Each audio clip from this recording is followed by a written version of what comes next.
Dito sa Canada, hindi ka mabubuhay kung hindi ka magtatrabaho. Kasi wala kang ibang aasahan kundi sarili mo lang. So dito, bawal ang tatamad-tamad dito.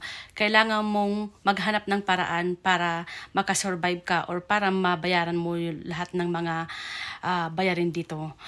Isa sa mga bayarin dito guys, yung mortgage kung kumuha po kayo ng bahay. Pangalawa po, yung mga utilities like BC Hydro. Ang BC Hydro po dito ay kuryente. Sa Pilipinas, kuryente dito BC Hydro. Tapos yung Telos or kung ano man yung mga tawag nyo sa internet nyo dito. Tapos sa pagkain, grocery, sa bills ng load nyo ng phone or kung bumili man kayo ng mobile, yan din isa sa mga bayarin din, yung mobile nyo, yung prepaid nyo na monthly.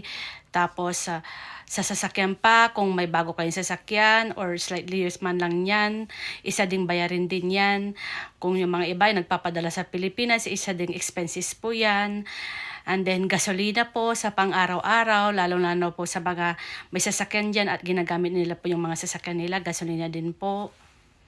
Ang life insurance or medical insurance din po, yan din po ang sa mga bayarin. Tsaka syempre yung savings po like TFSA, RRSP, RESP, isa din pong monthly o bi-weekly pong bayarin din po yan. So, ang sakit ng ulo kung iisipin, bakit ang daming bayarin. Pero, in the near future naman, ano naman yan, matatamasa naman po natin yan. Tinatamasa po naman natin yan. Kaya wala pong problema. Kaya sabi ko nga palagi, habang may buhay, may pag-asa.